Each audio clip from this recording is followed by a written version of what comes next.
Hai teman-teman semua, balik lagi bareng saya Ari di channel Kontaineran ID. Nah, di video kali ini kita akan membahas metodologi pengiriman atau term of shipment ya. Karena ada beberapa yang masih salah persepsi tentang metode pengiriman ini. Karena ada beberapa yang DM atau WA kami menanyakan, Mas, kalau misal kita menggunakan FOB berarti uang kita cair ketika kontainer sudah di atas kapal ya? Atau ada lagi yang bertanya misal, Mas, kalau misalkan kita menggunakan CIF atau CNF, berarti uang kita akan cair ketika produk tersebut atau kontainer tersebut sudah tiba di pelabuhan tujuannya.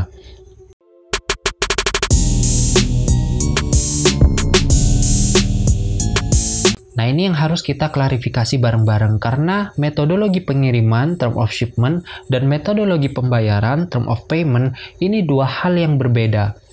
Dua hal ini harus dinegosiasikan kepada buyer kita. Nah, tapi mungkin kita nggak akan bahas metodologi pembayaran di video ini ya. Kita akan fokus di metodologi pengiriman atau term of shipment. Oke, metodologi pengiriman atau term of shipment yang paling sering digunakan di seluruh dunia yaitu dari ICC atau International Chamber of Commerce, yaitu Incoterms yang terbaru 2020. Nah, apa itu Incoterms? Incoterms adalah International Commercial Terms. Ini tujuannya untuk menyamakan persepsi antara seller dan buyer.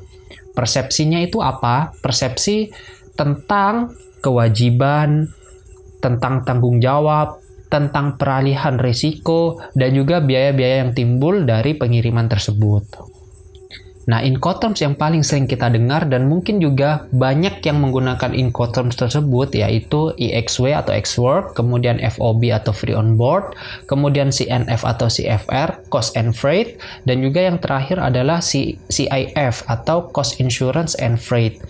Nah, selain itu sebetulnya ada beberapa macam Incoterms lagi seperti FCA, CPT, CIP, DAP, DPU, DDP, dan yang lainnya. Nah, di video ini kita akan fokus menjelaskan tentang 4 Incoterms yang terkenal dan juga sering digunakan, yaitu Ex-Work atau EXW, FOB, CNF atau CFR, dan juga CIF.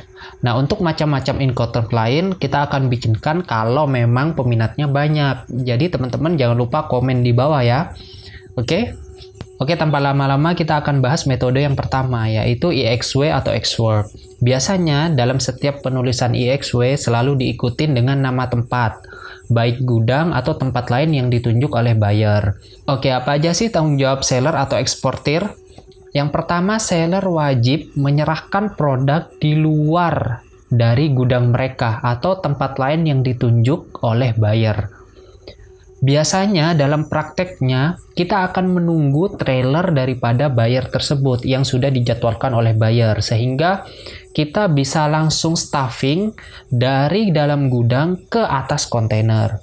Jadi biaya yang timbul atau biaya yang ditanggung oleh seller adalah biaya teman-teman kita yang mengangkut produk tersebut atau yang stuffing. Nah, sedangkan tanggung jawab buyer adalah semua hal setelah proses stuffing tersebut, mulai dari pemilihan carrier-nya atau trailernya, kemudian kapalnya atau shipping line-nya, pembayaran kapal, insurance, dan lain-lain. Jadi itu menjadi tanggung jawab buyer. Dan resiko sendiri, resiko berpindah dari seller ke buyer ketika produk sudah di stuffing atau sudah di luar daripada gudang si seller atau eksportir ini. Tentu metode Ex-Work ini yang paling saya pribadi senangi ya, karena kita mengurusnya juga sedikit, booking sesuatu juga sedikit, tanggung jawab kita sedikit, cost yang kita keluarkan juga sedikit, berikut juga resiko yang ditimbulkan juga sedikit. Tapi sangat jarang buyer mau untuk melakukan metode Ex-Work ini. Jadi teman-teman harus siap menggunakan metode-metode lain ya. Nah, kemudian Incoterms yang kedua adalah FOB atau Free On Board, di mana setiap kali penulisan FOB selalu diikuti dengan nama pelabuhan muatnya. Contoh misalkan FOB Tanjung Perak Surabaya atau FOB Tanjung Perak Port Surabaya. Nah, apa aja sih tanggung jawab seller atau eksportir di metode FOB ini? Yang pertama adalah seller atau eksportir wajib untuk memesan dan menjadwal trailer, mengambilnya di depo, dan lain sebagainya. Itu wajib. Kemudian yang kedua, penjual atau seller atau eksportir wajib mengurus izin ekspor atau clear for export. Sehingga biaya yang timbul biasanya adalah biaya untuk sewa trailer dan juga biaya untuk jasa forwarder untuk mengurusi segala kebutuhan ekspor kita. Nah, sedangkan risiko akan berpindah dari penjual ke pembeli ketika produk atau kontainer sudah di atas kapal atau on board.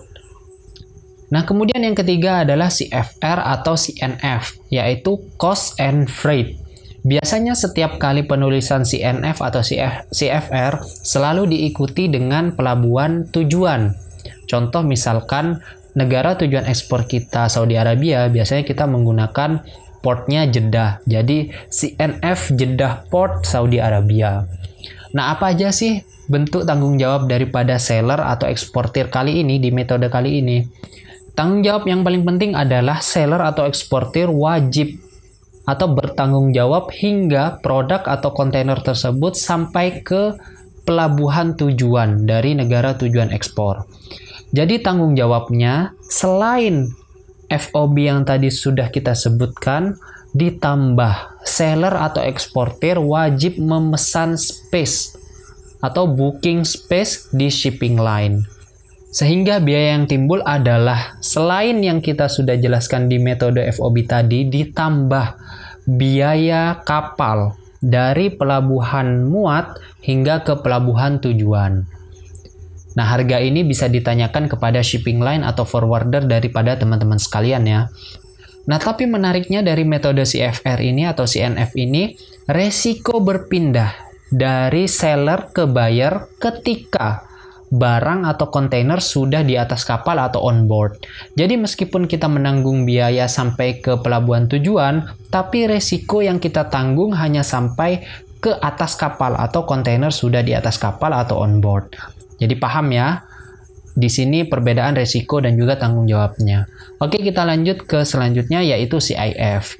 Oke, kita masuk ke yang terakhir, yang keempat yaitu CIF atau Cost Insurance and Freight. Biasanya setiap kali penulisan CIF selalu diikuti dengan nama pelabuhan tujuan. Contoh misalkan CIF Jeddah Port Saudi Arabia. Kurang lebih sama dengan CFR atau CNF tadi. Nah, apa aja tanggung jawab seller atau eksportir di metode CIF ini? Pada prinsipnya metode CIF kurang lebih sama dengan metode CNF atau CFR, Cost and Freight. Sehingga tanggung jawab seller atau pembeli juga sama saja.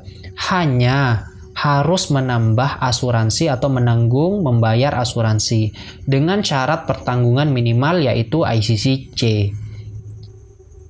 Oke ya teman-teman, itu merupakan 4 Incoterms yang sudah kita jelaskan atau kita bahas bareng-bareng. Semoga teman-teman di sini nggak ada yang salah persepsi lagi antara metode pembayaran dan juga metode pengiriman ya.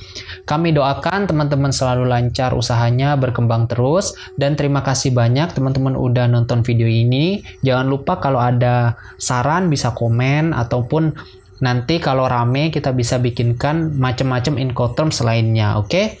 Terima kasih bagi teman-teman yang udah nonton video ini. Sampai jumpa di video selanjutnya. Bye!